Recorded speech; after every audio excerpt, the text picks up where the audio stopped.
Hi friends, welcome to JCR wonders. చాలామంది యూట్యూబ్లో గాజులపల్లిలో గాజులపల్లిలో అద్భుతమైన వజ్రాలు దొరుకుతున్నాయంటే గాజులపల్లికి బయలుదేరాను. ఒకసారి చూద్దాం ఇక్కడ ప్లేస్ ఎలా ఉందని. వెళ్తూ ఉండగా మార్గ మధ్యంలో అరటి తోటలు ఎక్కువగా కనిపించాయి. నంద్యాల నుండి ఒంగోలు రూట్లో ఈ గాజులపల్లి వస్తుంది. మొత్తం అరటి తోటలే ఉన్నాయి. అరటి తోటలు దూరం నుంచి చూడడమే కానీ దగ్గరికి ఎప్పుడు రాలేదని దిగి వచ్చాను తోట లోపలికి. అరటికాయలు అయితే అద్భుతంగా ఉన్నాయి. అరటి పువ్వు కూడా చూశాను. చూడండి, ఇక్కడ ఈ చెట్టుకు అరటి పువ్వు కాసి ఉంది. అరటి గెల కింద నుండి పువ్వు ఏర్పడి ఉంది. అది చూడండి, అది అరటి గెల చాలా అద్భుతంగా ఉంది. తర్వాత ఇక్కడ నుంచి మనం గాజులపల్లి నరసింహస్వామి దేవస్థానానికి వెళ్ళాలి.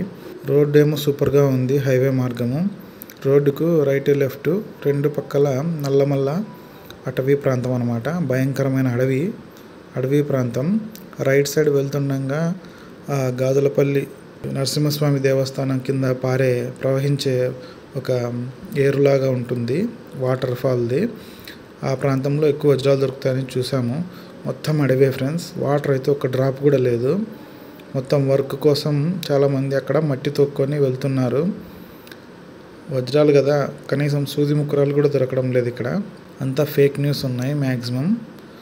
ఎవరికో ఎప్పుడో అది జల్లెళ్ళు బట్టి నీళ్ళల్లో మరి కష్టంగా దొరికితే కొన్ని క్రిస్టల్స్ టైపు రాళ్ళు లభించాయి అన్నమాట, నీటి ప్రవాహానికి కొట్టుకొని వచ్చినప్పుడు. అంతేకాని ఇక్కడ వజ్రాల ఆనవాళ్ళు కానీ కింబర్లైట్ ప్రవహించే పైప్ లైన్ కానీ ఏం లేదు ఇక్కడ. చూడండి, ఇదే దేవస్థానం వెళ్ళే దారి.